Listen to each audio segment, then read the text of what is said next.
আমার বন্ধুগণ, এই নামাজের জামাতি আল্লাহর নবী জীবনের শেষ নামাজ জামাতে আদায় করেছেন।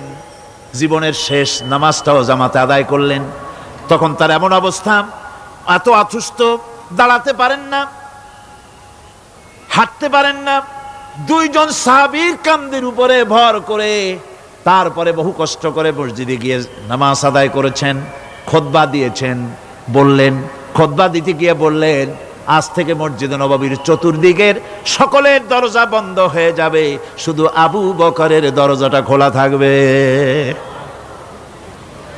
আল্লাহর নবী বললেন, আল্লাহ রাব্বুল আলামিন এই পৃথিবীতে তার এক বান্দাকে জাগতিক সব সম্পদ দিতে চেয়েছিলেন, কিন্তু সে বান্দা সব জাগতিক সম্পদকে উপেক্ষা করে মাবুদের সঙ্গে দেখা করা বেশি জরুরি, বেশি পছন্দ মনে করেছেন। এতটুকুন কথা নবীজি বললেন, কেউ কিছু বুঝলো না। হযরতে আবু বকর রাদিয়াল্লাহু তাআলা আনহু হুজুরের এই কথা শুনে কাঁদতে কাঁদতে তিনি অস্থির হয়ে যাচ্ছেন। সাহাবীরা চিন্তা করলেন, হুজুর কার না কার কথা বলেছেন, তাতে কান্নার কি আছে?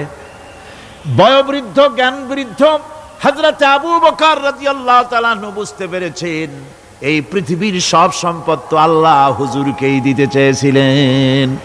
তিনি সমস্ত সম্পদকে উপেক্ষা করে তার মাবুদের সঙ্গে দেখা করার জন্য প্রস্তুতি নিয়েছেন। তার মানে হলো আল্লাহর নবীর বিদায় হয়ে যাবেন, আমরা নবী থেকে এতিম হয়ে যাব। নবীজি ঘরের মধ্যে প্রবেশ করলেন, প্রচন্ড জ্বর এলো। এই প্রচন্ড জ্বর নিয়ে তিনি শুয়ে আছেন, কখনো বেহুশ কখনো হুশ। এর মধ্যে এশার আজান হয়ে গেল। সাহাবীরা বহুক্ষণ অপেক্ষা করে হযরত আবু বকরের ইমামতিতে নামাজ শুরু করলেন। হুজুরের হুশ এলো, প্রশ্ন করলেন, আয়েশা রে, এখন কোন সময়?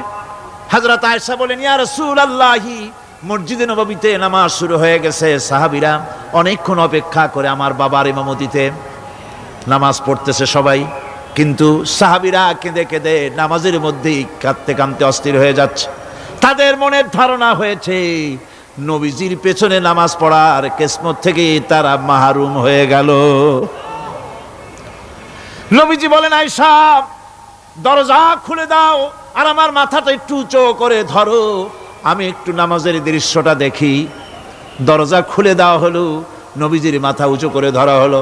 নামাজের জামাতের দৃশ্য দেখে নবীজি আবার শুয়ে পড়লেন। হযরতে মা আয়েশা লক্ষ্য করে দেখেন নবীজির দুই চোখের কোনা দিয়া পানি পড়তেছে। মা আয়েশা জিজ্ঞেস করেন, ইয়া রাসূলুল্লাহ, হে নামাজের দৃশ্য দেখে চোখে কেন পানি এলো? হুজুর বলেন, আয়েশা রে, এটা কোনো দুঃখের পানি নয়, এটা তৃপ্তির পানি। এই যে জামাত নামাজ পড়তেছে লোকেরা, এই জামাত কায়েমের জন্য তায়েফের ময়দানে অনেক রক্ত আমার ঝরেছে। উহুদের ময়দানে দান্দান মুবারক শহীদ হয়েছে, সাহাবায়ে কেরাম জীবন দিয়েছে। এই যে জামাত আমি দেখতে পেলাম, ভবিষ্যতের একটা ছবি যেন চোখে ধরা পড়লো। আমার মনে হলো কিয়ামত পর্যন্ত এই পৃথিবীতে আমার যত উম্মত আসবে তারা এইভাবে করে জামাতে নামাজ আদায় করবে।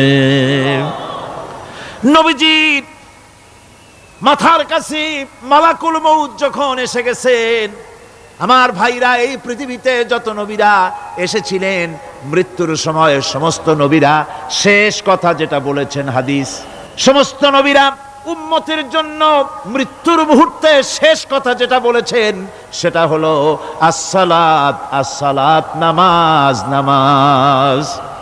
আমার নবী যখন বিদায় হয়ে যান, বিদায় মুহূর্তে মেয়ের কথা বললেন না, কলিজার টুকরা নাতির কথা বললেন না, জামাইয়ের কথা বললেন না, স্ত্রীর কথা বললেন না।